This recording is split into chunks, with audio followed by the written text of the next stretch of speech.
പ്രധാനപ്പെട്ട വാർത്തയിലേക്കാണ് പോകുന്നത്. കീം ഫലം റദ്ദാക്കിയതിനെതിരെ സർക്കാർ നൽകിയ അപ്പീൽ തള്ളി ഹൈക്കോടതി. സിംഗിൾ ബെഞ്ചിന്റെ ഉത്തരവ് ഹൈക്കോടതി ശരിവെച്ചു. വിവരങ്ങളുമായി അതുല്യ രാമചന്ദ്രൻ ചേരുന്നുണ്ട്. അതുല്യ, സർക്കാരിന് തിരിച്ചടി ഉണ്ടായിരിക്കുന്നു. കീം ഫലം റദ്ദാക്കിയതിനെതിരെ സർക്കാർ നൽകിയ അപ്പീലാണ് ഇപ്പോൾ ഹൈക്കോടതി തള്ളിയിരിക്കുന്നത്. കൂടുതൽ വിവരങ്ങൾ.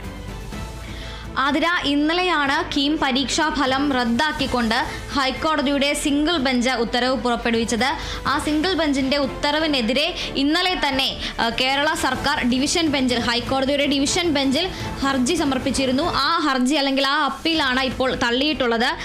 സിംഗിൾ ബെഞ്ചിന്റെ തീരുമാനത്തിൽ, അതായത് വെയിറ്റേജിലെ മാർക്ക് വിതരണം ചെയ്യുന്നതിലെ ഇത്ര ശതമാനത്തിന് ഇത്ര അനുപാതം മാർക്ക് എന്ന രീതിയിലുള്ള വെയിറ്റേജ് സിസ്റ്റത്തിലെ ഒരു അസമത്വം മൂലം ഈ പരീക്ഷാ ഫലം റദ്ദാക്കി എന്നാണ് സിംഗിൾ ബെഞ്ചിന്റെ കണ്ടെത്തൽ ഉണ്ടായിരുന്നത്. ആ കണ്ടെത്തൽ ശരിയാണ് എന്നും അതിനാൽ തന്നെ സിംഗിൾ ബെഞ്ചിന്റെ കണ്ടെത്തലുകളിലോ തീരുമാനങ്ങളിലോ ഇടപെടാൻ യാതൊരു കാരണവും കാണുന്നില്ല എന്ന് പറഞ്ഞുകൊണ്ടാണ് ഡിവിഷൻ ബെഞ്ച് ഈ ഹർജി തള്ളിയിട്ടുള്ളത്. സിംഗിൾ ബെഞ്ചിന്റെ കണ്ടെത്തലുകളും സിംഗിൾ ബെഞ്ചിന്റെ ഉത്തരവും പൂർണ്ണമായും ശരിവെക്കുന്നു എന്നാണ് ജസ്റ്റിസ് അനിൽ കെ നരേന്ദ്രന്റെ അധ്യക്ഷതയിലുള്ള ഡിവിഷൻ ബെഞ്ച് അറിയിച്ചത്.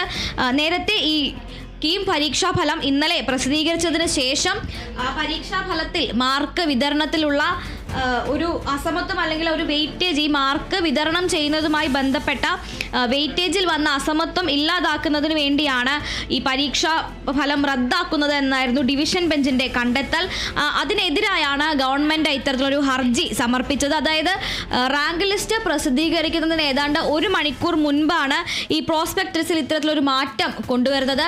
ആ മാറ്റം ഏകപക്ഷീയമാണ് എന്നും മാത്രമല്ല അത് അന്യായവും നിയമവിരുദ്ധവുമാണ്. അതോടൊപ്പം തന്നെ കേരള സിലബസിലുള്ള അല്ലെങ്കിൽ കേരള സ്ട്രീമിലുള്ള കുട്ടികളെ മാത്രം അനുകൂലമായി ബാധിക്കുന്ന ഒന്നാണ് ഇത്. CBSE അടക്കമുള്ള മറ്റ് സ്ട്രീമുകളിൽ നിന്ന് വരുന്നവരെ പിന്തള്ളപ്പെടാൻ കാരണമാക്കും എന്നുകൂടി കാണിച്ചുകൊണ്ടാണ് സിംഗിൾ ബെഞ്ച് ഈ ഒരു ഉത്തരവ് പുറപ്പെടുവിച്ചത്. അതായത് +2-ൽ കണക്ക്, ഫിസിക്സ്, കെമിസ്ട്രി എന്നീ പരീക്ഷകൾക്ക് ലഭിക്കുന്ന മാർക്ക് 5:3:2 എന്ന അനുപാതത്തിൽ കണക്കാക്കി എടുക്കണം എന്നതായിരുന്നു പറഞ്ഞിരുന്നത്. അതുപോലെ തന്നെ പ്രവേശന പരീക്ഷയുടെ മാർക്കും ക്ലാസ്സിൽ ലഭിച്ച, അതായത് 12ാം ക്ലാസ്സിൽ ലഭിച്ച മാർക്കും 50% എന്ന രീതിയിൽ കണക്കാക്കണം എന്നുമായിരുന്നു ഈ ഒരു പ്രോസ്പെക്ടസിൽ വരുത്തിയ ഭേദഗതി. എന്നാൽ ഈ ഭേദഗതി റാങ്ക് ലിസ്റ്റ് പ്രസിദ്ധീകരിക്കുന്നതിന് ഏതാണ്ട് 1 മണിക്കൂർ മുൻപ് മാത്രം നടത്തിയതാണ്. അത് കേരള സ്ട്രീമിലുള്ള കുട്ടികൾ ഈ പരീക്ഷയിൽ വലിയ രീതിയിലൊരു മികച്ച പ്രകടനം കാഴ്ചവെച്ചില്ല എന്ന് കണ്ടതുകൊണ്ട് കേരള സ്ട്രീമിലുള്ള കുട്ടികളെ മാത്രം പിന്തുണയ്ക്കുന്നതിന് വേണ്ടി വരുത്തിയ തീർത്തും ഏകപക്ഷീയമായിട്ടുള്ള ഒരു ഭേദഗതിയാണ് എന്നതായിരുന്നു സിംഗിൾ ബെഞ്ചിന്റെ കണ്ടെത്തൽ. അത്തരത്തിൽ ആ കണ്ടെത്തലിനെ ശരിവെക്കുന്ന ഉത്തരവാണിപ്പോൾ ഹൈക്കോടതിയുടെ ഡിവിഷൻ ബെഞ്ചിൽ നിന്നും ഉണ്ടായിട്ടുള്ളത്. ഈ ഹർജി നിലനിൽക്കില്ല എന്നും പ്രോസ്പെക്ടസിൽ വരുത്തിയ മാറ്റം, അത് ഇത്ര പെട്ടെന്ന് 1 മണിക്കൂർ മുൻപ് നടത്തിയ മാറ്റം തീർത്തും ഭരണഘടനയ്ക്ക് വിരുദ്ധമാണ്, അതായത് ഇതിൻ്റെ ഈ പ്രവേശന പരീക്ഷയുടെ ഭരണഘടനയ്ക്ക് വിരുദ്ധമാണ് എന്നുമാണ് ഇപ്പോൾ ഡിവിഷൻ ബെഞ്ചും കണ്ടെത്തിയിരിക്കുന്നത്. നേരത്തെ ഇന്നലെ തന്നെ ഈ ഹർജി ഫയൽ ചെയ്തപ്പോൾ ഇന്ന് അതിൽ വിശദമായ വാദം ഉണ്ടാകുമോ എന്ന കാര്യത്തിലൊരു സംശയം ഉണ്ടായിരുന്നു. എങ്കിൽ പോലും ഇപ്പോൾ 11 മണിയോടുകൂടിയാണ് ഈ ഒരു വാദം ആരംഭിച്ചത്. വളരെ വിശദമായ രീതിയിൽ തന്നെ ഡിവിഷൻ ബെഞ്ച് വാദം കേൾക്കുകയുണ്ടായി. ഏതാനും മിനിറ്റുകൾക്ക് മുൻപാണ് വാദം അവസാനിച്ചത്. രാവിലെ 11 മണിക്ക് ആരംഭിച്ച വാദം മണിക്കൂറുകൾ നീണ്ടു നിന്നിരുന്നു. ആ മണിക്കൂറുകൾ നീണ്ട വിശദമായ വാദം കേൾക്കലിനൊടുവിലാണ് ഇപ്പോൾ ഹൈക്കോടതിയുടെ ഡിവിഷൻ ബെഞ്ച് സർക്കാരിൻ്റെ ഹർജി തള്ളിക്കൊണ്ട് ഉത്തരവിട്ടിരിക്കുന്നത്.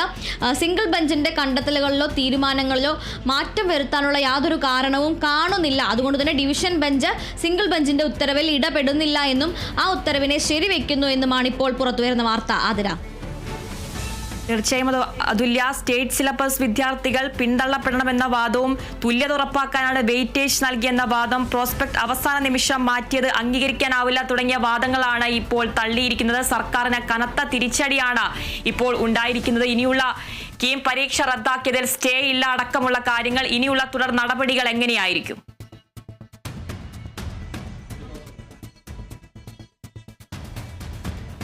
ആതിര, നിലവിൽ കൂടുതൽ നിയമ നടപടികളിലേക്ക് സർക്കാർ പോകുമോ എന്നുള്ള കാര്യത്തിൽ ഇതുവരെയും വ്യക്തത വന്നിട്ടില്ല. എന്തായാലും ഇന്നലെ വളരെ തിരക്കിട്ട ഒരു നീക്കത്തിലൂടെയാണ് ഈ കീം പരീക്ഷാ ഫലം റദ്ദാക്കിയതിന് എതിരായ ഹർജി സർക്കാർ ഫയൽ ചെയ്തത്. ഇപ്പോൾ നിലവിൽ ആ ഹർജി തള്ളിയ സ്ഥിതിക്ക് ഏത് രീതിയിലായിരിക്കും ഇനി മുന്നോട്ട് പോവുക, വീണ്ടും നിയമപരമായ ഒരു നടപടിയിലേക്ക് സർക്കാർ നീങ്ങുമോ എന്നുള്ള കാര്യം നമുക്ക് വരും മണിക്കൂറുകളിൽ അറിയാൻ സാധിക്കും. എന്തായാലും പ്രോസ്പെക്ടസിൽ വരുത്തിയ ഭേദഗതിയെക്കുറിച്ച് സംസാരിക്കുകയാണെങ്കിൽ ഇത്ര വളരെ പെട്ടെന്ന് ഈ പ്രോസ്പെക്ടസിൽ ഭേദഗതി വരുത്തുന്നത് പ്രായോഗികമല്ല എന്നും വരും വർഷങ്ങളിൽ വരുന്ന പരീക്ഷയ്ക്ക് ഈ പ്രോസ്പെക്ടസിലെ മാറ്റം എടുത്താൽ മതി എന്നുമായിരുന്നു വിദഗ്ധ സമിതിയുടെ നിർദ്ദേശം. എന്നാൽ അത് മറികടന്നുകൊണ്ടാണ് ഇത്തവണ പ്രോസ്പെക്ടസ് തിരുത്തിയിട്ടുള്ളത്.